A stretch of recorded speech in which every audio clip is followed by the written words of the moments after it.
ನಮಸ್ಕಾರ ವೀಕ್ಷಕರೇ, ಅಮೃತ ಸಿಂಚನ ಕಾರ್ಯಕ್ರಮದ ಈ ಸಂಚಿಕೆಗೆ ನಿಮ್ಮೆಲ್ಲರಿಗೂ ಸ್ವಾಗತ. ವೀಕ್ಷಕರೇ, ನಿಮಗೆಲ್ರಿಗೂ ತಿಳಿದಿರೋ ಹಾಗೆ ಪ್ರತಿಯೊಬ್ಬ ಮಗುವಿನ ಜೀವನದಲ್ಲಿ ಅತ್ಯಂತ ಪ್ರಭಾವವನ್ನು ಬೀರುವಂಥ ವ್ಯಕ್ತಿಗಳು ಅಂದರೆ ಪೋಷಕರು ಮತ್ತು ಶಿಕ್ಷಕರು.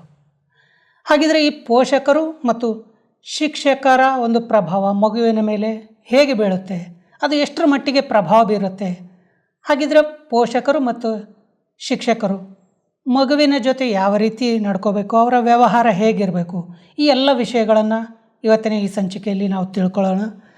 ಈ ವಿಷಯದ ಬಗ್ಗೆ ನಮಗೆ ತಿಳಿಸ್ಕೊಡೋದಕ್ಕೆ ಬ್ರಹ್ಮಕುಮಾರಿ ಯೋಗೇಶ್ವರಿ ಅವರು ಬಂದಿದ್ದಾರೆ. ಬನ್ನಿ, ಅವ್ರನ್ನ ಈ ಕಾರ್ಯಕ್ರಮಕ್ಕೆ ಸ್ವಾಗತ ಮಾಡ್ತಾ ಅವರಿಂದ ಈ ವಿಷಯದ ಬಗ್ಗೆ ಹೆಚ್ಚಿನ ಮಾಹಿತಿಯನ್ನು ತಿಳ್ಕೊಳ್ಳೋಣ. ಅಕ್ಕರೆ, ನಿಮಗೆ ಈ ಕಾರ್ಯಕ್ರಮಕ್ಕೆ ಸ್ವಾಗತ. ನಮಸ್ತೆ. ಅಕ್ಕರೆ, ಮಕ್ಕಳ ಜೀವನದಲ್ಲಿ ಶಿಕ್ಷಕರು ಮತ್ತು ಪೋಷಕರು ಬಹಳ ಉನ್ನತವಾದಂಥ ಒಂದು ಪಾತ್ರ ಇರುತ್ತೆ. ಆದರೆ ಮೊಟ್ಟ ಮೊದಲನೇದಾಗಿ ಈ ಜೀವನ ಅಂದರೆ ಏನು? ಸೊ ಜೀವನ ಆ ಶಬ್ದನೇ ಹೇಳುತ್ತೆ G+ವನ ಅಂತ. ಓಕೆ, ಜೀವನ ವನದ ಹಾಗೆ ಇರಬೇಕು. ಈಗ ನಮಗೆ ವನ ನೋಡಿದಾಗ ಎಷ್ಟು ಸಂತೋಷ ಆಗುತ್ತೆ ತಾನೆ. ಹೌದು. ವನಕ್ಕೆ ಹೋದಾಗ ಎಷ್ಟು ಮನಸ್ಸಿಗೆ ಶಾಂತಿ ಆಗುತ್ತೆ, ಒಂಥರ ಖುಷಿ ಅನುಭವ ಆಗುತ್ತೆ. ಹಾಗೆ ನಮ್ಮ ಜೀವನ ಸದಾಕಾಲ ಇರಬೇಕು. ಕೆಲವು ಸಮಯದಲ್ಲಿ ಮಾತ್ರ ಖುಷಿಯಿಂದ ಇರೋದು, ಇನ್ನು ಕೆಲವು ಸಮಯ ದುಃಖ ಇರೋದು ಅಥವಾ ಅಶಾಂತಿಯಿಂದ ಇರೋದಲ್ಲ. Always we have to be happy. ಈ ಜೀವನ ಅನ್ನುವಂಥ ಶಬ್ದಕ್ಕೆ ಇಂಗ್ಲೀಷಲ್ಲಿ ಒಂದು ಶಬ್ದ ಹೇಳ್ತೀವಿ, ಏನಂತ? ಲೈಫ್ ಅಂತ ಹೇಳ್ತೀವಿ, ಹೌದಾ? ಸೊ ಲೈಫ್ ಅಂತ ಅಂದರೆ ಅಬ್ರಿವೇಷನ್ ತಿಳ್ಕೊಬೇಕು. ಸೊ ಲೈಫ್ ಅಂತ ಹೇಳಿದರೆ ಎಲ್ ಅಂದರೆ ಲುಕ್ ಅಂತ, ಐ ಅಂದರೆ inwards. Look inwards, then forward externally ಅಂತ. ಲುಕ್ ಇನ್ವರ್ಡ್ಸ್ ಅಂದರೆ ಆಂತರಿಕವಾಗಿ ನಮ್ಮನ್ನು ನಾವು ಅರ್ಥ ಮಾಡ್ಕೋಬೇಕು. ಫಾರ್ವರ್ಡ್ ಎಕ್ಸ್ಟರ್ನಲಿ ಅಂದರೆ ನಂತರ ಎಕ್ಸ್ಟರ್ನಲ್ಲು, ಬಾಹಿರಿಕ, ಹೊರಗಡೆದು ನಂತರ. ಸೊ ನಾವು ಒಂದು ಕಾಲಲ್ಲಿ ನಡೀತಾ ಇದ್ದೀವಿ. ಓಕೆ, ಲುಕ್ ಇನ್ವರ್ಡ್ಸ್ ಬಿಟ್ಬಿಟ್ಟಿದ್ದೀವಿ, ಫಾರ್ವರ್ಡ್ ಎಕ್ಸ್ಟರ್ನಲಿ ನಡೀತಾ ಇದ್ದೀವಿ. ಹೊರಗಡೆ ಯಾರು ಏನು ಮಾಡ್ತಾರೆ, ಯಾರು ಏನು ಅಂತಾರೆ, ಅವ್ರೇನು ಹೇಳ್ತಾರೆ, ಇವ್ರೇನು ಹೇಳ್ತಾರೆ, ಬಾಹಿರಿಕತೆಗೆ ಹೆಚ್ಚು ಪ್ರಾಮುಖ್ಯತೆ ಕೊಟ್ಬಿಟ್ಟಿದ್ದೀವಿ. ಇಂಟರ್ನಲ್ ಏನಿದೆ ಅದ್ರ ಬಗ್ಗೆ ನಾವು ಸ್ವಲ್ಪ ನೆಗ್ಲೆಕ್ಟ್ ಮಾಡಿದ್ದೀವಿ. ಸೊ ಹಾಗಾಗಿ ಜೀವನ ಕಠಿಣ ಅನಿಸುತ್ತೆ.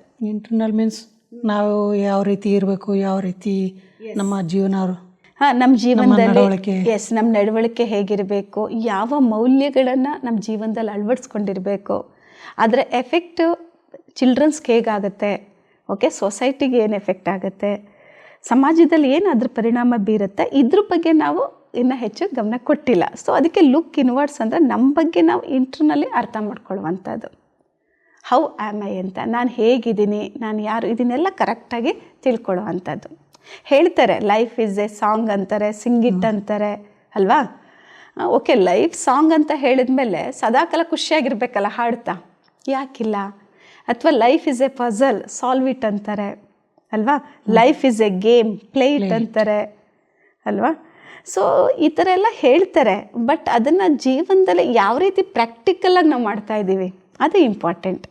ಸೊ ಅದಕ್ಕೆ first we have to look our self, then external ಅಲ್ವಾ?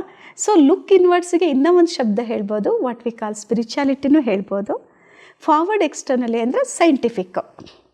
ಸೊ ಜೀವನದಲ್ಲಿ ಎರಡೂ ಇರಬೇಕು, ಸೈನ್ಸ್ ಕೂಡ ಇರಬೇಕು, ಜೊತೆಗೆ ಸ್ಪಿರಿಚುಯಾಲಿಟಿ ಇರಬೇಕು, ಎರಡು ಬ್ಯಾಲೆನ್ಸಲ್ಲಿ ಇರಬೇಕು. ಇವೆರಡು ಬ್ಯಾಲೆನ್ಸ್ ಇದ್ದಾಗ ನಮ್ಮ ಲೈಫ್ ಆಗೇ ಇರುತ್ತೆ, ಅಂದರೆ ಜೀವನ ವನದ ರೀತಿಯಲ್ಲಿ ಇರುತ್ತೆ.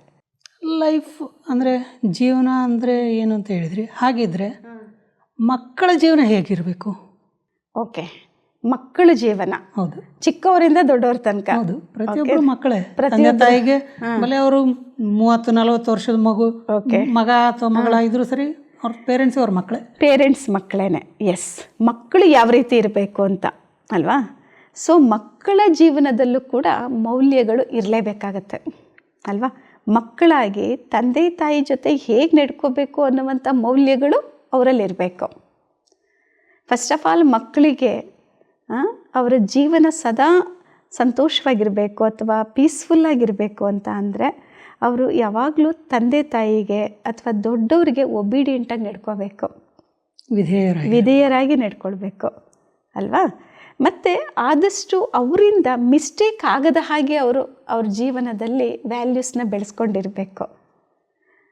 ಓಕೆ, ಅವರಲ್ಲಿ ಎಷ್ಟು ಸಾಧ್ಯನಷ್ಟು ತಪ್ಪುಗಳನ್ನು ಮಾಡಬಾರ್ದು. ಒಂದು ವೇಳೆ ತಪ್ಪು ಆದ್ರೂ ಸಹ ಪ್ರಾಮಾಣಿಕತೆಯಿಂದ ಅದನ್ನ ಪೇರೆಂಟ್ಸ್ ಅಥವಾ ಟೀಚರ್ಸ್ ಹತ್ರ ಅವ್ರು ಅಕಸ್ಮಾತ್ ಅವ್ರೇನಾದ್ರು ತಪ್ಪು ಮಾಡಿದ್ರು ಪೇರೆಂಟ್ಸ್ ಅಥವಾ ಟೀಚರ್ಸ್ ಹತ್ರ ಹೇಳ್ಕೋಬೇಕು, ನನ್ನಿಂದ ಈ ಥರ ಆಗಿದೆ, ಅದನ್ನು ನಾನು ತಿದ್ಕೊಳ್ತೀನಿ ಅಂತ. ಅಂದರೆ ಮಕ್ಕಳಲ್ಲಿ ಆ ಪ್ರಾಮಾಣಿಕತೆ ಅನ್ನೋದು ಮಕ್ಕಳಲ್ಲಿ ಪ್ರಾಮಾಣಿಕತೆ ಇರಲೇಬೇಕು, ಹಾನೆಸ್ಟಿ ಇರಲೇಬೇಕು. ಮತ್ತು ತಂದೆ ತಾಯಿನ ಸರಿಯಾಗಿ ಅರ್ಥನೂ ಮಾಡ್ಕೋಬೇಕು. ಮಕ್ಕಳು ತಂದೆ ತಾಯಿನ ಅಂಡರ್ಸ್ಟ್ಯಾಂಡಿಂಗ್ ಇರಲೇಬೇಕು. ಅಂಡರ್ಸ್ಟ್ಯಾಂಡಿಂಗ್ ಇಲ್ಲ ಅಂದರೂ ಕೂಡ ಸಂಬಂಧಗಳು ತಂದೆ ತಾಯಿ ಮತ್ತು ಮಕ್ಕಳದು ಚೆನ್ನಾಗಿರೋದಕ್ಕೆ ಸಾಧ್ಯ ಆಗಲ್ಲ. ಅವ್ರನ್ನ ಸರಿಯಾಗಿ ಅರ್ಥ ಮಾಡ್ಕೋಬೇಕು ಅಲ್ವಾ? ಸೊ ಆಗ ಮಕ್ಕಳ ಜೀವನ ಚೆನ್ನಾಗಿರುತ್ತೆ. ಜೊತೆಗೆ ಮಕ್ಕಳು ಯಾವಾಗಲೂ ಕೂಡ ಹೇಗಿರಬೇಕಾಗತ್ತೆ, ಅವರು ತಂದೆ ತಾಯಿ ಜೊತೆಯಲ್ಲಿ ಆಜ್ಞಾಕಾರಿಗಳಾಗಿರಬೇಕು. ಎಷ್ಟು ಸಾಧ್ಯನಷ್ಟು ತಂದೆ ತಾಯಿ ಸಂತೋಷವಾಗಿರಬೇಕು ಅಂತ ಅವ್ರಿಗೆ ಇರಬೇಕದು. ನನ್ನ ತಂದೆ ತಾಯಿನ ಚೆನ್ನಾಗಿ ಇಟ್ಕೋಬೇಕು ಅನ್ನುವಂಥದ್ದು. ಇವ್ರಿಗೋಸ್ಕರ ಇಷ್ಟೊಂದು ಕಷ್ಟಪಡ್ತಿದ್ದಾರೆ ಅಂದಮೇಲೆ ಅವ್ರು ಚೆನ್ನಾಗಿ ಇಟ್ಕೊಳ್ಳೇಬೇಕಲ್ಲ ಅಲ್ವಾ? ಅದಕ್ಕೆ ಅವ್ರ ಆಜ್ಞಾಕಾರಿ, ತಂದೆ ತಾಯಿ ಏನು ಹೇಳ್ತಾರೆ ನಾನು ಒಳ್ಳೆಯದಕ್ಕೆ ಅಂತ ಅವ್ರು ತಿಳ್ಕೊಬೇಕು. ಅದಕ್ಕೋಸ್ಕರ ಆ ಒಂದು ಗುಣನೂ ಕೂಡ ಅವರಲ್ಲಿ ಇರಬೇಕು. ಸತ್ಯತೆಯಿಂದನೂ ನಡ್ಕೋಬೇಕು, ಒಬಿಡಿಯೆಂಟಾಗೂ ಇರಬೇಕು, ಜೊತೆಗೆ ನಮ್ರತೆ ಅನ್ನುವಂಥ ಗುಣನೂ ಅವರಲ್ಲಿ ಇರಬೇಕು. ಇಂಪಾರ್ಟೆಂಟ್ ಮಕ್ಕಳಲ್ಲಿ ನಮ್ರತೆ ಇರಬೇಕು ಅಲ್ವಾ? ಮತ್ತು ಹೈ ಎಕ್ಸ್ಪೆಕ್ಟೇಷನು ಇಟ್ಕೊಂಡಿರಬಾರ್ದು ಅವರು. ಹೌದು ಅಲ್ವಾ?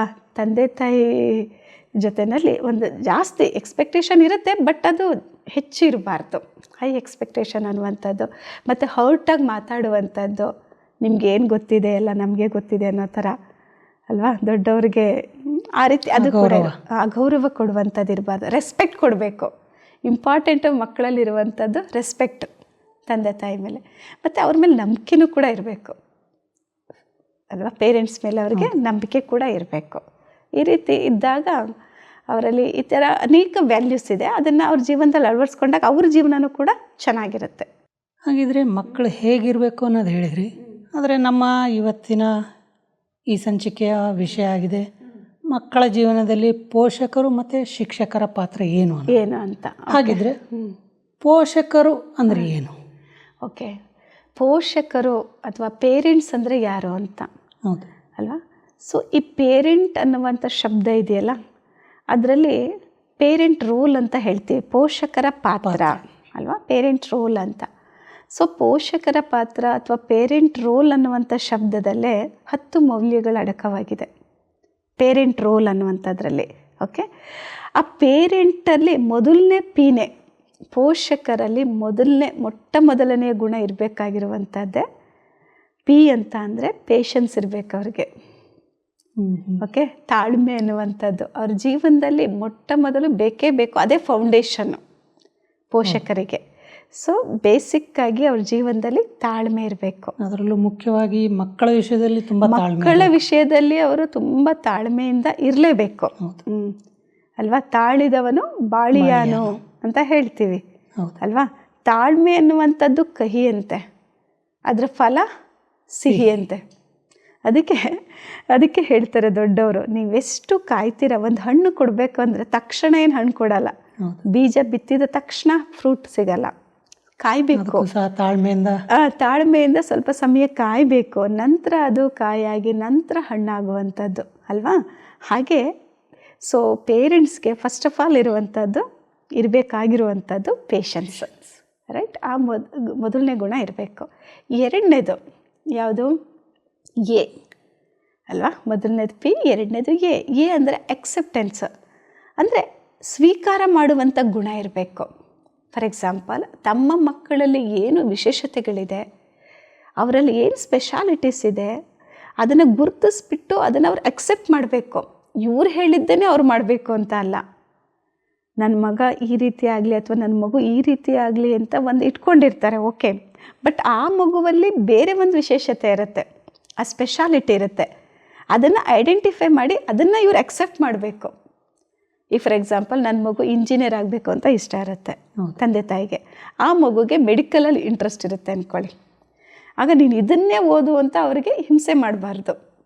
ಆ ಮಗುವಿಗೆ ಯಾವುದು ಇಂಟ್ರೆಸ್ಟ್ ಇದೆ, ಅವರಲ್ಲಿ ಏನು ಕ್ವಾಲಿಟೀಸ್ ಇದೆ, ಅದನ್ನು ಅವರು ಪ್ರೋತ್ಸಾಹಿಸಬೇಕು, ಎನ್ಕರೇಜ್ಮೆಂಟ್ ಕೊಡಬೇಕು ಅಂದರೆ ಎಕ್ಸೆಪ್ಟ್ ಮಾಡಬೇಕು. ಓಕೆ, ಸೊ ಎರಡನೇದಾಗಿ ಲೈಫ್ ಹೇಗೆ ಬರುತ್ತೆ, ಮಕ್ಕಳು ಯಾವ ರೀತಿ ಕಲಿಬೇಕು ಅಂತ ಇದ್ದಾರೆ, ಏನು ವಿಶೇಷತೆ ಇದೆ ಅದನ್ನು ಎಕ್ಸೆಪ್ಟ್ ಮಾಡಬೇಕು. ಫಾರ್ ಎಕ್ಸಾಂಪಲ್, ಕೆಲವು ಮಕ್ಕಳು ತುಂಬ ಸ್ಲೋ ಆಗಿ ನಡೀತಾ ಇರ್ತಾರೆ, ಆಯಿತಾ. ಬೇರೆ ಮಕ್ಕಳ ಜೊತೆ ಕಂಪೇರ್ ಮಾಡಿಬಿಟ್ಟು ನೀನು ನೋಡಿ ಹೇಗಿದೆಯಾ, ಅವ್ರು ನೋಡಿ ಎಷ್ಟೊಂದು ಮಾರ್ಕ್ಸ್ ತೆಗಿತಾರೆ, ನೀನು ನೋಡಿ ಎಷ್ಟು ಕಡಿಮೆ ಮಾರ್ಕ್ಸ್ ತೆಗಿತೀಯಾ ಅಂತ ಅವರನ್ನು ಕ್ರಿಟಿಸೈಸ್ ಮಾಡೋಕ್ಕೆ ಹೋಗಬಾರ್ದು, ಹೀಯಾಳ್ಸಕ್ಕೆ ಹೋಗಬಾರ್ದು. ಮತ್ತು ಅವ್ರ ಮೇಲೆ ಕಂಪೇರ್ ಮಾಡೋದು, ಅವ್ರು ನೋಡಿದ್ರೆ ಹಾಗೆ ನೀನು ನೋಡಿದ್ರೆ ಹೀಗಿದೆಯಾ ಅಂತ. ಆ ಮಗು ಆ್ಯಸ್ ಇಟ್ ಈಸ್ ಎಕ್ಸೆಪ್ಟ್ ಮಾಡಿಬಿಟ್ಟು ಅವರಲ್ಲಿರೋ ವಿಶೇಷತೆನ ಜಾಸ್ತಿ ಮಾಡೋದಕ್ಕೆ ಅವರಿಗೆ ಎನ್ಕರೇಜ್ಮೆಂಟ್ ಕೊಡಬೇಕು. ಅವರಲ್ಲಿರೋ ಒಳ್ಳೆತನಕ್ಕೆ ಯಾವುದಿಲ್ವೋ ಒಳ್ಳೆತನ ಅದನ್ನು ಕೊಡಬೇಕೋ ಹೊರತು, ಜಾಸ್ತಿ ಮಾಡಬೇಕೋ ಹೊರತು, ಅಕಸ್ಮಾತ್ ಅವರಲ್ಲಿ ವೀಕ್ನೆಸ್ ಇದ್ದರೂ ಕೂಡ ಅದನ್ನೇ ಹೆಚ್ಚು ಹೇಳ್ತಾ ಇದ್ದರೆ, ಮನಸ್ಸಲ್ಲೇ ಹೆಚ್ಚು ಅದ್ರ ಬಗ್ಗೆನೇ ವಿಚಾರ ಮಾಡ್ತಿದ್ರೆ ಅವರಲ್ಲಿ ಅದು ಇನ್ಕ್ರೀಸ್ ಆಗಿಬಿಡತ್ತೆ, ಅವರ ವೀಕ್ನೆಸ್ ಜಾಸ್ತಿ ಆಗುತ್ತೆ. ಅದಕ್ಕೆ ಕಾರಣ ಪೇರೆಂಟ್ಸ್ ಆಗ್ತಾರೆ. ಆಮೇಲೆ ಪಬ್ಲಿಕ್ಕಲ್ಲಿ ಅಥವಾ ಫ್ರೆಂಡ್ಸ್ ಹತ್ರ ಎಲ್ಲ ಹೇಳೋದು, ಸಂಬಂಧಿಗಳ ಹತ್ರ ನನ್ನ ಮಗ ಈ ಥರ ಮಾಡ್ತಾನೆ, ನನ್ನ ಮಗು ಹೀಗೆ ಮಾಡುತ್ತೆ ಅಂತ ಅವ್ರ ವೀಕ್ನೆಸ್ನ, ಅದು ಅದರ ವೈಬ್ರೇಷನ್ ಈ ಮಗುಗೆ ಎಫೆಕ್ಟ್ ಆಗುತ್ತೆ. ಅದಕ್ಕೆ ಈ ರೀತಿ ಮಾಡಬಾರ್ದು. ಎಕ್ಸೆಪ್ಟೆನ್ಸ್ ಅನ್ನುವಂಥ ಗುಣನ ಪೇರೆಂಟ್ಸ್ ತಮ್ಮದನ್ನ ಮಾಡ್ಕೊಂಡಿರ್ಬೇಕು.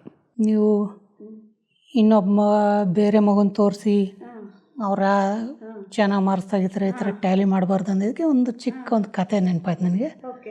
ಒಂದು ಸರ್ತೆ ಒಂದು ಆನೆ ಅದ್ರ ಮರಿ ಹೇಳ್ತಾ ಇತ್ತಂತೆ, ನೋಡಲ್ಲಿ ಹದ್ದಿನ ಮರಿ ನಿನಗಿಂತ ಚಿಕ್ಕದು, ಎಷ್ಟು ಚೆನ್ನಾಗಿ ಹಾರ್ತಾ ಇದೆ, ನೀನು ಇಷ್ಟು ವಯಸ್ಸಾಯ್ತು ಇನ್ನೂ ಹಾರಕ್ಕೆ ಬರ್ತಾ ಇಲ್ಲ ನಿನಗೆ.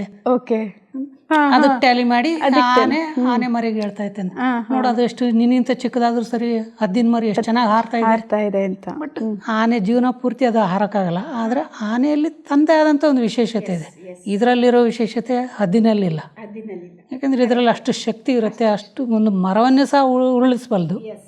ಆದರೆ ಅದ್ರ ಪೇರೆಂಟ್ ಏನಿರುತ್ತೆ, ಅದ್ರದ್ದು ಒಂದು ಗುರಿ ಇರುತ್ತೆ, ನನ್ನ ಮಗ ಹಾರಬೇಕು ಅಂತ. ಎಸ್, ಅದ್ರ ಕಡೆ ಎಷ್ಟೇ ಪ್ರಯತ್ನ ಪಡಲಿ ಆಗ ಆನೆ ಮರಿ ಹಾರೋದು ಆಗಲ್ಲ, ನನ್ನಲ್ಲಿರೋ ಶಕ್ತಿ ಬಗ್ಗೆ ಅದಕ್ಕೆ ಅದು ಆ ರೀತಿ ಹೇಳ್ತಾ ಇದ್ದಾಗ ತನ್ನಲ್ಲಿರೋ ಶಕ್ತಿನೂ ಕೂಡ ಅದಕ್ಕೆ ಕಡಿಮೆ ಕುಂದುತ್ತಾ ಹೋಗುತ್ತೆ. ಅದು ಅದ್ರ ಕಡೆ ಗಮನನೇ ಹೋಗಲ್ಲ, ಶಕ್ತಿ ಇದೆ ಅಂತ ಗಮನನೇ ಹೋಗಲ್ಲ. ಯಾಕೆಂದ್ರೆ ಈ ರೀತಿ ಹೇಳ್ತಾ ಇದ್ದಾಗ ಅದರಲ್ಲಿರೋ ಸ್ಪೆಷಾಲಿಟಿ ಅದು ಇನ್ಕ್ರೀಸ್ ಆಗೋದಕ್ಕೆ ಸಾಧ್ಯ ಆಗಲ್ಲ. ಹಾಗೆ ಮಕ್ಕಳಲ್ಲೂ ಸಹ ಕೆಲವರು ಓದಿನಲ್ಲಿ ಮುಂದಿರ್ಬೋದು, ನೋಡು ಅವರು ಅಷ್ಟು ಮಾರ್ಕ್ಸ್ ತೆಗಿತಾರೆ ಅಂತ ನಾವು ನಮ್ಮ ಮಕ್ಕಳಿಗೆ ಒಂದು ಪ್ರೆಷರ್ ಹಾಕೋದಕ್ಕಿಂತ ಅವರಲ್ಲಿ ಏನು ವಿಶೇಷತೆ ಇದೆ, ಕೆಲವರು ಹಾಡ್ತಾ ಇರ್ಬೋದು, ಕೆಲವರು ಸ್ಪೋರ್ಟ್ಸಲ್ಲಿ ಇರ್ಬೋದು, ಕೆಲವರು ಡ್ಯಾನ್ಸಲ್ಲಿ ಇರ್ಬೋದು, ಪ್ರತಿಯೊಬ್ಬರಲ್ಲೂ ಒಂದು ವಿಶೇಷತೆ ಇದ್ದೇ ಇರುತ್ತೆ. ನಾವು ಅದನ್ನು ಬಿಟ್ಟು ನೀನು ಅವ್ರ ಥರನೇ ಮಾರ್ಕ್ಸ್ ತೆಗಿಬೇಕು, ಅದು ಅವರಲ್ಲಿ ಇಲ್ಲದೆ ಇರೋ ವಿಶೇಷತೆನ ನಾವು ತುಂಬ ಅಂದರೆ ಎಲ್ಲಿಂದ ತರಕ್ಕೆ ಸಾಧ್ಯ? ಯಾಕೆಂದರೆ ಪ್ರತಿಯೊಬ್ಬರದ್ದು ರೋಲ್ ಏನಿದೆ ಅದು ಯೂನಿಕ್ ಆಗಿರುತ್ತೆ. ಒಬ್ಬರ ಪಾತ್ರ ಇದ್ದಾಗೆ ಇನ್ನೊಬ್ಬರ ಪಾತ್ರ ಇರೋಕ್ಕೆ ಸಾಧ್ಯನೇ ಇಲ್ಲ. ಹಾಗಾಗಿ ಕಂಪ್ಯಾರಿಸನ್ ಅನ್ನುವಂಥದ್ದು ಇರಬಾರ್ದು.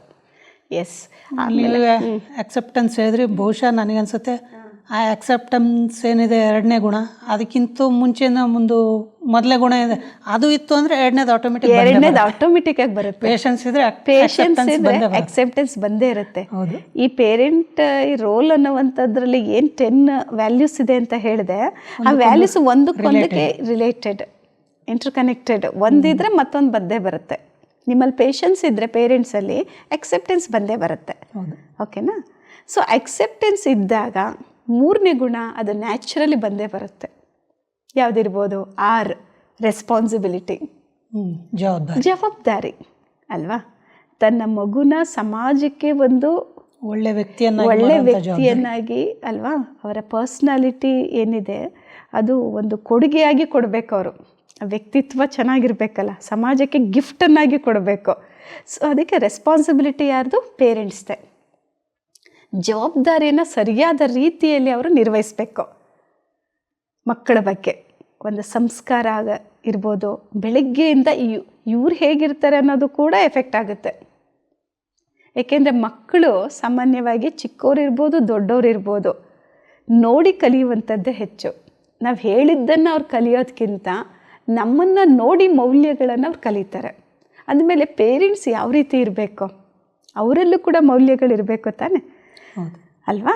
ಅವ್ರು ಸುಳ್ಳು ಹೇಳೋದಾಗಿರಲಿ, ಇದು ಯಾವುದು ಕೂಡ ಅವರಲ್ಲಿ ಇರಬಾರ್ದು ಅಲ್ವಾ? ಸುಳ್ಳಿನ ನೇಚರ್ ಇರ್ಬೋದು, ಅಥವಾ ಕೋಪ ಮಾಡ್ಕೊಳ್ಳೋದು, ಪದೇ ಪದೇ ಸಿಡಿ ಅಂತ ಹೇಳೋದು, ಕಿರಿಕಿರಿ ಮಾಡೋದು, ಇಲ್ಲ ಇನ್ಯಾರ್ದು ಒಂದು ಪ್ರೆಷರು ಇಲ್ಲ ಕೋಪ ತಂದು ಮನೇಲಿ ಮಕ್ಕಳ ಮೇಲೆ ಎಸ್, ಹೊರಗಡೆಯಲ್ಲಿರುವಂಥ ಪ್ರೆಷರನ್ನು, ಟೆನ್ಷನನ್ನು ಇಲ್ಲಿ ತಂದುಬಿಟ್ಟು ಮಕ್ಕಳ ಮೇಲೆ ಹಾಕೋದು ಅಥವಾ ಪತ್ನಿ ಮೇಲೆ ಹಾಕೋದು, ಪತ್ನಿ ಮೇಲೆ, ಪತಿ ಮೇಲೆ, ಈ ರೀತಿ. ಆಗ ಅದು ಕೂಡ ಮಗು ನೋಡ್ತಾ ಇರುತ್ತಲ್ಲ, ಹೌದು ಅಲ್ವಾ? ನಾವೇ ತಪ್ಪು ಮಾಡಿಬಿಟ್ಟು ನಮ್ಮ ಮಕ್ಕಳಿಗೆ ಹೇಳಿದಾಗ ಅವ್ರು ಕೇಳೋದಕ್ಕೆ ಸಾಧ್ಯ ಇಲ್ಲ. ಸೊ ಅದಕ್ಕೋಸ್ಕರ ಅವರಲ್ಲಿ ರೆಸ್ಪಾನ್ಸಿಬಿಲಿಟಿ ಕರೆಕ್ಟಾಗಿ ನಿರ್ವಹಿಸ್ಬೇಕು. ಅವರು ಮಕ್ಕಳ ಜೊತೆಯಲ್ಲಿ ಮಕ್ಕಳ ಭವಿಷ್ಯವನ್ನು ನಿರ್ಮಾಣ ಮಾಡಬೇಕು ಅಂದರೆ ಜವಾಬ್ದಾರಿನ ಸರಿಯಾದ ರೀತಿಯಲ್ಲಿ ಅವರು ನಿರ್ವಹಿಸ್ಬೇಕಾಗತ್ತೆ. ಇದು ಜವಾಬ್ದಾರಿ ಅಂದಿದ್ದಕ್ಕೆ ಅದಕ್ಕೊಂದು ಚಿಕ್ಕ ಕತೆ ನೆನಪಾಯ್ತು ನನಗೆ. ಒಂದು ಸಾರಿ ಒಂದು ತಾಯಿ, ಒಂದು ಮಗು ಇರುತ್ತೆ, ಚಿಕ್ಕ ಮಗು ಸ್ಕೂಲಲ್ಲಿ ಹೋಗ್ಬೇಕಾದ್ರೆ ಸ್ಕೂಲಿಂದ ಪೆನ್ಸಿಲ್ ಕತ್ಕೊಂಬರೋದು, ರಬ್ಬರ್ ಕತ್ಕೊಂಬರೋದು, ಈ ಥರ ಮಾಡ್ತಾ ಇರತ್ತೆ. ತಾಯಿಗೆ ಅದನ್ನೆಲ್ಲ ನೋಡಿದ್ರೂ ಸಹ ಮಗುವಿನ ಮೇಲೆ ಪ್ರೀತಿಯಿಂದ ಅದಕ್ಕೇನು ಬುದ್ಧಿವಾದನೂ ಹೇಳದೆ ಆಕ್ಸೆಪ್ಟ್ ಮಾಡ್ತಾನೆ ಇರುತ್ತೆ ತಾಯಿ. ಮಗು ಅದನ್ನು ಬರ್ತಾ ದೊಡ್ಡದಾದಂಗೆಲ್ಲ ಮತ್ತೆ ಕೆಲವ್ರು ಬುಕ್ಸ್ ಕದಿಯೋದು, ಕೆಲವ್ರದ್ದು ಕಂಪಾಸ್ ಬಾಕ್ಸ್ ಕದಿಯೋದು, ಈ ಥರ ಮಾಡ್ತಾ ಬೆಳೀತಾ ಬರೀ ಕದಿಯುವಂಥ ಒಂದು ಗುಣನೇ ಬೆಳೆಸ್ಕೊಂತ ಹೋಗುತ್ತೆ. ಕೊನೆ ದೊಡ್ಡವನಾದ್ಮೇಲೆ ಆ ಮಗ ಒಂದು ದೊಡ್ಡ ಕಳ್ಳ ಆಗಿರ್ತಾನೆ. ಕಳ್ಳ ಆಗಿ ಒಂದು ಸಾರಿ ಕಳ್ತನ ಮಾಡ್ತಾ ಸಿಗಾಕೊಂಡು ಅವನಿಗೆ ಗಲ್ಲು ಶಿಕ್ಷೆ ಆಗುತ್ತೆ. ಗಲ್ಲು ಶಿಕ್ಷೆ ಆದಾಗ ಆ ಗಲ್ಲು ಏರ್ಸೋದಕ್ಕಿಂತ ಮುಂಚೆ ನಿನ್ನ ಕೊನೆ ಆಸೆ ಏನು ಅಂತ ಕೇಳಿದ್ರೆ ಆ ಮಗ ಹೇಳ್ತಾನೆ, ನನ್ನ ತಾಯಿನ ನಾನು ಒಂದು ಸಾರಿ ಹತ್ತಿರದಿಂದ ನೋಡಬೇಕು ಅಂತ. ಸರಿ, ಕೊನೆ ಆಸೆ ಅಂತೇಳಿ ಅವ್ರ ತಾಯಿನ ಕರೆಸಿ ಮಗನ ಮುಂದೆ ನಿಲ್ಲಿಸ್ತಾರೆ. ಮಗ ತಾಯಿ ಕಪಾಳಕ್ಕೆ ಒಂದು ಸರಿ ಜೋರಾಗಿ ಹೊಡೆದು ಬಿಡ್ತಾನೆ. ಎಲ್ಲರೂ ಕೇಳ್ತಾರೆ, ಪ್ಲಸ್ ತಾಯಿನೂ ಕೇಳ್ತಾರೆ, ಯಾಕೆ ಇಂಥ ಸಮಯದಲ್ಲಿ ಇಂಥ ಆಸೆ ಅಂತ. ಈ ಹೊಡೆತನ ನನ್ನ ತಾಯಿ ನಾನು ಚಿಕ್ಕವನಿದ್ದಾಗ ನಾನು ಪೆನ್ಸಿಲು ರಬ್ಬರ್ ಕದಿಯುವಾಗ ಹೊಡೆದಿದ್ರೆ, ಆ ಜವಾಬ್ದಾರಿ ಅವ್ರಿಗೆ ಇದ್ದಿದ್ರೆ, ಆ ಹೊಡೆತ ನನಗೆ ಚಿಕ್ಕವನಿದ್ದಾಗ ಕೊಟ್ಟಿದ್ರೆ ನಾನು ಇವತ್ತು ಈ ಪರಿಸ್ಥಿತಿಗೆ ಬರ್ತಿರ್ಲಿಲ್ಲ. ಅಂದರೆ ತಾಯಿ ಜವಾಬ್ದಾರಿ ಮಗುವಿನ ಒಂದು ಚಿಕ್ಕ ಪುಟ್ಟ ಒಂದು ತಪ್ಪಿಂದ ಹಿಡಿದು ಅಥವಾ ಅವನೊಂದು ಪ್ರತಿಯೊಂದು ಗುಣ ಅವಗುಣ ಎರಡರದ್ದು ರೆಸ್ಪಾನ್ಸಿಬಿಲಿಟಿ ಇರುತ್ತೆ. ಎಸ್, ಅವಗುಣದ ಬಗ್ಗೆ ತಾವು ತಿಳಿಸ್ದಾಗೆ ಅದ್ರ ಬಗ್ಗೆನೂ ಕೂಡ ರೆಸ್ಪಾನ್ಸಿಬಿಲಿಟಿ ಪೇರೆಂಟ್ಸ್ದೇ ಆಗಿರುತ್ತೆ. ಚಿಕ್ಕವರಾಗಿರೋದಾಗ ಮಕ್ಳಿಗೆ ಗೊತ್ತಿರಲ್ಲ ಯಾವ ತಪ್ಪು ಯಾವ ಸರಿ ಅಂತ. ತಪ್ಪು ಮಾಡಿದಾಗ ಅವ್ರನ್ನ ತಿಳಿಸ್ಕೊಡ್ಬೇಕು, ಇದು ತಪ್ಪಾಗಿದೆ, ಇದು ಮಾಡಬಾರ್ದು ಅಂತ ತಾಯಿ ಆಗಲೇ ಹೇಳಿದರೆ ಇವತ್ತೊಂದು ದೊಡ್ಡ ಕಳ್ಳ ಆಗ್ತಿರ್ಲಿಲ್ಲ ಅಲ್ವಾ? ಇದೆಷ್ಟು ದೊಡ್ಡ ರೆಸ್ಪಾನ್ಸಿಬಿಲಿಟಿ. ಅವ್ರ ಜೀವನನೇ ಸ್ಪಾಯ್ಲ್ ಆಗೋಯ್ತು, ಮಗುವಿನ ಲೈಫೇನೆ, ಭವಿಷ್ಯನೇ ಹೊರಟೋಯ್ತು. ಅದಕ್ಕೆ ಗುಣದ ಬಗ್ಗೆ ಗುಣವನ್ನು ಇನ್ಕ್ರೀಸ್ ಮಾಡಬೇಕು, ವೃದ್ಧಿ ಮಾಡೋದಕ್ಕೆ ಅವರಿಗೆ ಪ್ರಚೋದನೆ ಕೊಡಬೇಕು, ಅವಗುಣವನ್ನು ತೆಗಿಯೋದಕ್ಕೆ ಅವರಿಗೆ ಶಕ್ತಿ ತುಂಬಬೇಕು, ದಾರಿ ತೋರಿಸ್ಬೇಕು. ಯುಕ್ತಿಗಳನ್ನು ತಿಳಿಸಿ ಮಕ್ಕಳಿಗೆ ಯಾವ ರೀತಿ ತಿಳಿಸ್ಬೇಕೋ ಆ ರೀತಿ ತಿಳಿಸ್ಬೇಕು. ಆಗ ಮಕ್ಕಳು ಖಂಡಿತ ತಿದ್ಕೊಳ್ತಾರೆ. ಗಿಡವಾಗಿ ಬಗ್ಗದ್ದು ಮರವಾಗಿ ಬಗ್ಗಿದ್ದೆ ಅಂತ ಹೇಳ್ತಾರಲ್ವ, ಚಿಕ್ಕವರಿದ್ದಾಗಲೇ ಬಗ್ಗಿಸ್ಬೇಕು. ಆ ಸಂಸ್ಕಾರ ಕಲಿಸ್ಕೊಟ್ಟವ್ರು ಎಂದೂ ಮರೆಯಲ್ಲ ಚಿಕ್ಕ ಮಕ್ಕಳಾಗಿದ್ದಾಗ. ಅದಕ್ಕೆ ತಾವು ಹೇಳಿದ್ದು ಕರೆಕ್ಟ್ ಅದು. ಸೊ ಜವಾಬ್ದಾರಿ ಅನ್ನುವಂಥದ್ದು. ಓಕೆ, ನಂತರ ಜವಾಬ್ದಾರಿ ಆದ ನಂತರ ನೆಕ್ಸ್ಟು ಗುಣ ಬರುತ್ತೆ. ಯಾವುದಿರ್ಬೋದು? ಸೊ ನಿಮ್ಮಲ್ಲಿ ಪೇಷನ್ಸ್ ಇದೆ. ಪೇಷನ್ಸ್ ಇದ್ದಾಗ ಮಗುವಿನ ಗುಣಗಳೇನಿದೆ ಅದನ್ನು ಎಕ್ಸೆಪ್ಟ್ ಮಾಡ್ತೀರಾ, ಮತ್ತು ರೆಸ್ಪಾನ್ಸಿಬಿಲಿಟಿಯಿಂದ ಆ ಮಗುವಿನಲ್ಲಿರುವಂಥ ಕೆಟ್ಟದನ್ನು ಅಥವಾ ಅವಗುಣಗಳನ್ನು ತೆಗಿತಾ ಹೋಗ್ತೀರಾ. ನೆಕ್ಸ್ಟ್ ಯಾವ ರೋಲ್ ಬರ್ಬೋದು? ಈ ಅನ್ನುವಂಥದ್ದು. ಈ ಅಂತ ಹೇಳಿದ್ರೆ ಮಕ್ಕಳಿಗೆ ಎನ್ಕರೇಜ್ಮೆಂಟ್ ಕೊಡುವಂಥದ್ದು, ಪ್ರೋತ್ಸಾಹಿಸುವಂಥದ್ದು. ಆ ಮಕ್ಕಳಲ್ಲಿರುವಂಥ ರೋಲ್ ಏನಿದೆ, ಪಾತ್ರ ಮಾಡ್ತಿರ್ತಾರಲ್ಲ, ಆ ಸ್ಪೆಷಾಲಿಟಿ ಲೇಬಲ್ ಅದನ್ನು ಅದನ್ನು ಇನ್ಕ್ರೀಸ್ ಮಾಡೋದು. ಫಾರ್ ಎಕ್ಸಾಂಪಲ್, ಆ ಮಗುವಿನಲ್ಲಿ ತಾವು ತಿಳಿಸ್ದಾಗೆ ಕೆಲವು ಮಕ್ಕಳಲ್ಲಿ ಕೆಲವೊಂದು ವಿಶೇಷತೆಗಳಿರುತ್ತೆ. ಕೆಲವು ಮಗುವಿಗೆ ಹಾಡಿನ ಬಗ್ಗೆ ಇರ್ಬೋದು, ಹಾಡು ಹೇಳುವಂಥದ್ದು ಅಥವಾ ಚಿತ್ರಕಲೆ ಇರ್ಬೋದು, ಅದನ್ನು ಪ್ರೋತ್ಸಾಹಿಸಬೇಕು. ಹೌದು ಅಲ್ವಾ? ನೀನು ಅದು ಮಾಡಬಾರ್ದು, ನೀನು ಯಾವಾಗಲೂ ಓದಲೇಬೇಕು, ಓದನ್ನು ಕೂಡ ಓದಬೇಕು, ದಟ್ಸ್ ಓಕೆ. ಬಟ್ ಇದನ್ನು ಕೂಡ ಅವ್ರಿಗೇನು ಮಾಡಬೇಕು? ಪ್ರೋತ್ಸಾಹಿಸಬೇಕು, ಎನ್ಕರೇಜ್ಮೆಂಟ್ ಕೊಡುವಂಥದ್ದು. ಆ ಮಗುವಿನಲ್ಲಿ ಏನು ಸ್ಪೆಷಾಲಿಟಿ ಅಥವಾ ವಿಶೇಷತೆಗಳಿರುತ್ತೆ ಅದನ್ನು ವೃದ್ಧಿ ಮಾಡೋದಕ್ಕೆ ಈ ಪೇರೆಂಟ್ಸ್ ಯಾರಿದ್ದಾರೆ ಅವ್ರು ಎನ್ಕರೇಜ್ ಕೊಡುವಂಥದ್ದು. ಓಕೆ, ಪ್ರೋತ್ಸಾಹಿಸುವಂಥ ಗುಣ ಇರಬೇಕು. ಓಕೆ, ನಂತರ ಯಾವುದಿರ್ಬೋದು? ಎನ್ ಅಂತ ಅಂದರೆ ಇರಲೇಬೇಕದು, ಎಲ್ಲ ಪೇರೆಂಟ್ಸಲ್ಲೂ ಇರಲೇಬೇಕು. ನೊಬಿಲಿಟಿ ಅಂತ ಹೇಳ್ತೀವಿ. ನೊಬಿಲಿಟಿ, ಉದಾರತೆ ಗುಣ. ನೋಬಲ್ ಆಗಿರುವಂಥದ್ದು, ನೋಬಲ್ ಪರ್ಸನ್ ಆಗಬೇಕಲ್ಲ, ಆ ಉದಾರತೆಯ ಗುಣ ಬರಬೇಕಲ್ಲ ಅಲ್ವಾ. ಸೊ ತಂದೆ ತಾಯಿನಲ್ಲಿ ಆ ಉದಾರ ಗುಣ ಇರಲೇಬೇಕು. ತಮ್ಮಲ್ಲಿ ಉದಾರತೆ ಇದ್ದಾಗ ಮಕ್ಕಳಿಗೂ ಕೂಡ ಅದನ್ನು ಬೆಳೆಸ್ತಾರೆ, ಆ ಸಂಸ್ಕಾರವನ್ನು ಬೆಳೆಸ್ತಾರೆ. ನೋಬಲ್ ಪರ್ಸನ್ ಅಂತ ಹೇಳ್ತೀವಲ್ಲ ಅಲ್ವಾ, ದಾನ ಧರ್ಮ ಮಾಡುವಂಥ ಗುಣ ಅಲ್ವಾ, ಅದನ್ನು ಬೆಳೆಸಿದಾಗ ಮಕ್ಕಳು ಚಿಕ್ಕಂದಿನಿಂದಲೇ ಪುಣ್ಯದ ಖಾತೆಯನ್ನು ವೃದ್ಧಿ ಮಾಡ್ಕೋತಾರೆ. ಎಲ್ಲ ನನಗೇ ಬೇಕು ಅಂತ ಹೇಳಲ್ಲ, ಅದರ್ವೈಸ್ ಸೆಲ್ಫಿಶ್ನೆಸ್ ಜಾಸ್ತಿ ಆಗಿಬಿಡತ್ತೆ ಮಕ್ಕಳಲ್ಲಿ. ನೀವು ನೊಬಿಲಿಟಿಯನ್ನು ಕಲಿಸ್ಕೊಟ್ಟಾಗ ಆ ಉದಾರತೆ ಗುಣವನ್ನು, ಸೆಲ್ಫಿಶ್ನೆಸ್ ತಾನಾಗಿ ಕಡಿಮೆ ಆಗುತ್ತೆ, ಸ್ಯಾಕ್ರಿಫೈಸಿಂಗ್ ನೇಚರ್ ಬರುತ್ತೆ ಅಲ್ವಾ, ನಿಸ್ವಾರ್ಥತೆ ಅನ್ನುವಂಥ ಗುಣ ಅವರಲ್ಲಿ ಇನ್ಕ್ರೀಸ್ ಆಗುತ್ತೆ.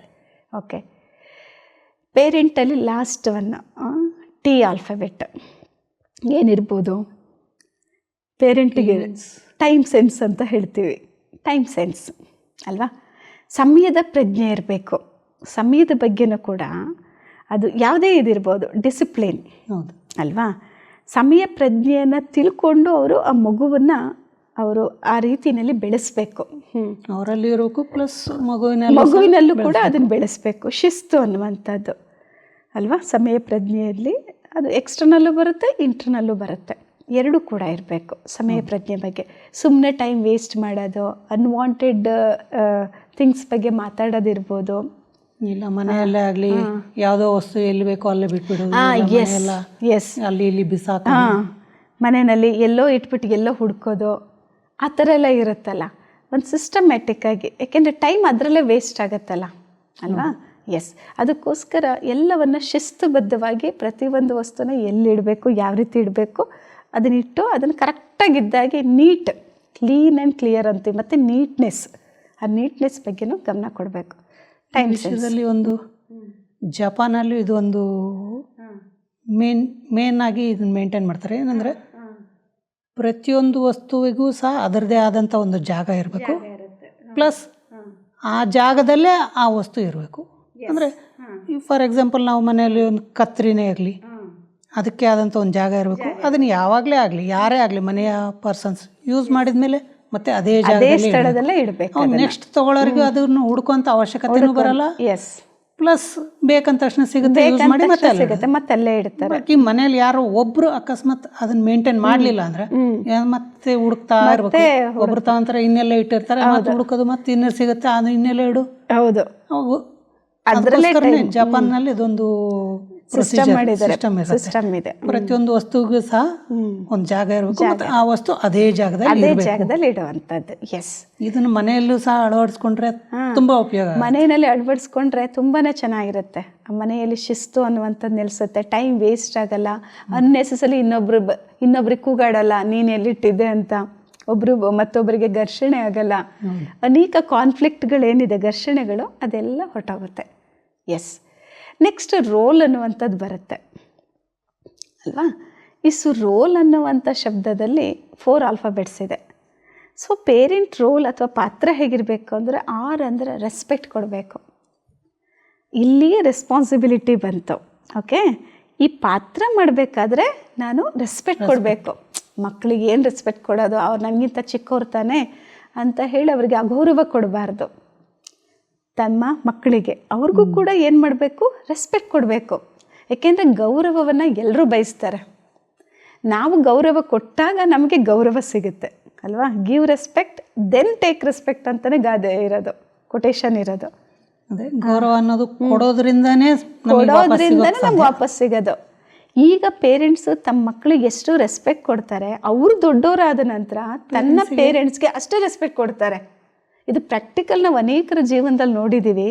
ಯಾವ ಪೇರೆಂಟ್ಸು ಮಕ್ಕಳನ್ನು ತುಂಬ ಚೆನ್ನಾಗಿ ರೆಸ್ಪೆಕ್ಟಿಂದ ನೋಡ್ಕೊಂಡಿರ್ತಾರೆ, ಆ ಮಕ್ಕಳು ಇವತ್ತು ತಂದೆ ತಾಯಿನ ಚೆನ್ನಾಗಿ ನೋಡ್ಕೋತಿದ್ದಾರೆ ಅಷ್ಟೇ ರೆಸ್ಪೆಕ್ಟಿಂದ.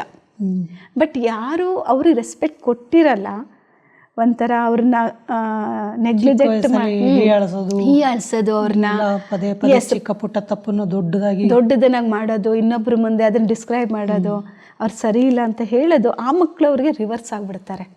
ಅವರು ರೆಸ್ಪೆಕ್ಟ್ ಕೊಡಲ್ಲ. Because when I am giving, ನನಗೆ ತೊಗೊಳಕ್ಕೆ ನನಗೆ ಅದು ಅಧಿಕಾರ ಇರುತ್ತೆ. ಯಾಕೆಂದ್ರೆ ಲಾನೇ ಇದೆಯಲ್ಲ, ನ್ಯೂಟನ್ಸ್ 3rd ಲಾನೇ ಇದೆ ಅಲ್ವಾ. For every action there is equal and opposite reaction. ನಾವೇನು ಮಾಡ್ತೀವಿ ಅದು ವಾಪಸ್ಸು ನಮಗೆ ವಾಪಸ್ ಬರುತ್ತೆ. ನಾನು ಕೊಟ್ಟರೆ ಅದು ನನಗೆ ಬಂದೇ ಬರುತ್ತೆ. ಸೊ ಹಾಗಾಗಿ ರೆಸ್ಪೆಕ್ಟನ್ನು ಕೊಡಲೇಬೇಕು.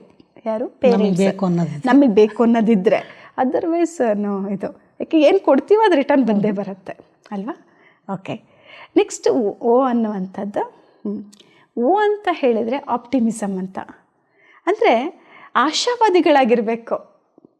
ಪೇರೆಂಟ್ಸೇ ನಿರಾಶಾವಾದಿಗಳಾಗ್ಬಿಟ್ರೆ ಎಲ್ಲಿ ತಮ್ಮ ಮಕ್ಕಳ ಜೀವನವನ್ನು ಅವರು ನಿರ್ಮಾಣ ಮಾಡ್ತಾರೆ ಅಲ್ವಾ? ಆಶಾವಾದಿಗಳಾಗಿರಬೇಕು, ಆಪ್ಟಿಮಿಸಮ್ ಇರಬೇಕು. ನನ್ನ ಮಗು ಚೆನ್ನಾಗಿ ಓದ್ತಾನೆ. ಅವ್ರೇನಾದರೂ ಒಂದು ಗುರಿ ಇಟ್ಕೊಂಡಿರ್ತಾರೆ ಅಂದ್ಕೊಳ್ಳಿ, ಅದನ್ನು ಅಷ್ಟು ಇಟ್ಕೊಂಡಿರ್ಬೇಕು ಅವರು. ಫೇತ್ ಅನ್ನುವಂಥದ್ದು, ನಂಬಿಕೆ ಇರಬೇಕು. ನನ್ನ ಮಗು ಚೆನ್ನಾಗಿ ಓದ್ತಾನೆ, ಇವನು ಒಂದು ಒಳ್ಳೆಯ ವ್ಯಕ್ತಿತ್ವವನ್ನು ಬೆಳೆಸ್ತೀವಿ, ಇವನು ಸಮಾಜಕ್ಕೆ ಬೇಕಾದವನಾಗ್ತಾನೆ, ಸಮಾಜಕ್ಕೆ ಮಾದರಿ ಆಗ್ತಾನೆ ಅನ್ನುವಂಥ ಒಂದು ಆಸೆಯನ್ನು ಅವರು ಇಟ್ಕೊಂಡಿರ್ಬೇಕು. ದಟ್ ಮೀನ್ಸ್ ಆಶಾವಾದಿಯಾಗಿರ್ಬೇಕು. ಓಕೆ, ಆಮೇಲೆ ಎಲ್ ಅಂದರೆ ನಿಮಗೆ ಗೊತ್ತಿರ್ಬೋದು ಏನು? ಲವ್, ಪ್ರೀತಿ. ಆದರೆ ಎಂಥ ಪ್ರೀತಿ ಇರಬೇಕು ಮಕ್ಕಳ ಮೇಲೆ? ಎಸ್, ಅದು ಇಂಪಾರ್ಟೆಂಟ್. ನಿಸ್ವಾರ್ಥ ಪ್ರೀತಿ ಇರಬೇಕು. ಸೆಲ್ಫಿಶ್ನೆಸ್ ಇಟ್ಕೊಂಡು ಪ್ರೀತಿ ಮಾಡಬಾರ್ದು. ನನ್ನ ಮಕ್ಕಳನ್ನು ಸ್ವಾರ್ಥದಿಂದ ನಾನು ಫಾರ್ ಎಕ್ಸಾಂಪಲ್, ನಾನು ಈಗ ಇವ್ರನ್ನ ಚೆನ್ನಾಗಿ ನೋಡಿಕೊಂಡ್ರೆ ನನಗೆ ಮುಂದೆ ಅವ್ನು ನನ್ನನ್ನು ಚೆನ್ನಾಗಿ ನೋಡ್ಕೊಳ್ತಾನೆ ಅಂತ ಅಲ್ಲ. ನಿಸ್ವಾರ್ಥತೆಯಿಂದ ನನ್ನ ಮಗುವಿಗೆ ಹೇಗೆ ನೋಡ್ಕೋಬೇಕು ಆ ಥರ ನೋಡ್ಕೋಬೇಕು. ನನ್ನ ಕರ್ತವ್ಯವನ್ನು ಕರೆಕ್ಟಾಗಿ ನಿಭಾಯಿಸ್ಬೇಕು. ಆಗ 100% ಆ ಮಗು ಕೂಡ ನಿಸ್ವಾರ್ಥತೆಯಿಂದ ಇವ್ರನ್ನ ನೋಡ್ಕೊಳ್ಳುತ್ತೆ. ಕೊಟ್ಟಿದ್ದು ವಾಪಸ್ ಬಂದೇ ಬರುತ್ತಲ್ಲ. ನಾನೇನಾದರೂ ಸ್ವಾರ್ಥತೆ ಇಟ್ಕೊಂಡಿದ್ರೆ, ಆ ಸ್ವಾರ್ಥ ಪ್ರೀತಿನ ಕೊಟ್ಟರೆ ಆ ಮಗು ದೊಡ್ಡವರಾದ್ಮೇಲೆ ಅದೇ ಸ್ವಾರ್ಥತೆನ ಎಕ್ಸ್ಪೆಕ್ಟ್ ಮಾಡುತ್ತೆ, ನಮ್ಮಿಂದ ನಿರೀಕ್ಷಿಸುತ್ತೆ. ಓಕೆ, ಲಾಸ್ಟ್ ಏನಿರ್ಬೋದು? ಏನಿರಬೇಕು ಅವರಲ್ಲಿ? ಪೇರೆಂಟ್ಸಲ್ಲಿ ಎಂಥ್ಯೂಸಾಸಿಮ್ ಅಂತ ಹೇಳ್ತೀವಿ. ದಟ್ ಮೀನ್ಸ್ ಅವರಲ್ಲಿ ಒಂದು ಉತ್ಸಾಹ ಇರಬೇಕು. ನನ್ನ ಮಗುನ ಈ ರೀತಿ ಮಾಡಬೇಕು ಅಂತ ನಮಗೆ ಉತ್ಸಾಹ ಇರಬೇಕು ತಾನೆ ಅಲ್ವಾ? ಉತ್ಸಾಹ ಇದ್ದರೆ ತಾನೇ ಆ ಮಗುವನ್ನು ಅವರು ಆ ರೀತಿ ಬೆಳೆಸುವಂಥದ್ದು ತುಂಬಕ್ಕೆ ಸಾಧ್ಯ, ಆ ಮಗುವಿನಲ್ಲಿ ಆ ಕ್ವಾಲಿಟೀಸ್ನ. ಅದಕ್ಕೆ ಈ ಎಲ್ಲ ಈ ಏನು ಕ್ವಾಲಿಟೀಸ್ ನಾವು ಕೇಳಿದ್ವಿ, ಈ ಎಲ್ಲ ವ್ಯಾಲ್ಯೂಸ್ನ ಜೀವನದಲ್ಲಿ ಅಳವಡಿಸ್ಕೊಂಡಿದ್ರೆ ಆ ಪೇರೆಂಟ್ ಅನ್ನುವಂತಹ ಏನು ಆ ಶಬ್ದ ಇದೆ, ಪೋಷಕರು ಅದಕ್ಕೆ ಒಂದು ವ್ಯಾಲ್ಯೂ ಇರುತ್ತೆ. ತಮ್ಮ ಮಕ್ಕಳನ್ನು ಸಮಾಜಕ್ಕೆ ಒಂದು ಕೊಡುಗೆಯನ್ನಾಗಿ ಕೊಡ್ತಾರೆ.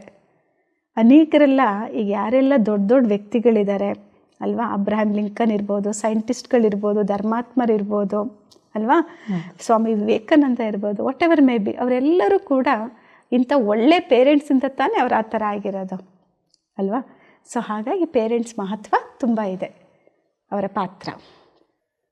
ಕೊರೆ ಜೀವನ ಅಂದ್ರೇನು, ಪೇರೆಂಟ್ಸ್ ಅಂದ್ರೇನು, ಪೇರೆಂಟ್ ರೋಲ್ ಅಂದ್ರೇನು, ಈ ವಿಷಯ ಎಲ್ಲ ತುಂಬ ಚೆನ್ನಾಗಿ ತಿಳಿಸ್ಕೊಟ್ರೆ. ಆದರೆ ಇವತ್ತಿನ ನಮ್ಮ ಈ ವಿಷಯದ ಬಗ್ಗೆ ಇನ್ನೂ ಅನೇಕ ವಿಷಯಗಳನ್ನು ನಿಮ್ಮಿಂದ ತಿಳ್ಕೋಬೇಕಾಗಿದೆ.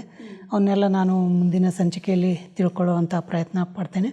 ನೀವು ಇವತ್ತಿನ ಈ ಕಾರ್ಯಕ್ರಮಕ್ಕೆ ಬಂದು ನಮ್ಮ ಪ್ರೇಕ್ಷಕರಿಗೆ ಅನೇಕ ವಿಷಯಗಳನ್ನು ತಿಳಿಸ್ಕೊಟ್ರಿ. ನಿಮಗೆ ಬಹಳ ಬಹಳ ಧನ್ಯವಾದಗಳು. Thank you. ನೋಡಿದ್ರಲ್ಲ ವೀಕ್ಷಕರೇ, ಪೇರೆಂಟ್ ರೋಲ್ ಒಬ್ಬ ಮಗುವಿನ ಜೀವನದಲ್ಲಿ ಎಷ್ಟು ಅವಶ್ಯಕ ಇರುತ್ತೆ, ಆದರೆ ಏನು ಪ್ರಭಾವ ಇರುತ್ತೆ ಅನ್ನೋದು. ಹೀಗೆ ನಮ್ಮ ಕಾರ್ಯಕ್ರಮವನ್ನು ವೀಕ್ಷಿಸ್ತಾ ಇರಿ. ಮುಂದಿನ ಸಂಚಿಕೆಯಲ್ಲಿ ಈ ವಿಷಯವಾಗಿ ಇನ್ನೂ ಹೆಚ್ಚಿನ ವಿಷಯಗಳನ್ನು ನಾವು ತಿಳ್ಕೊಳ್ಳುವಂಥ ಪ್ರಯತ್ನ ಮಾಡೋಣ. ಅಲ್ಲಿವರೆಗೂ ನಿಮ್ಮೆಲ್ಲರಿಗೂ ಧನ್ಯವಾದಗಳು.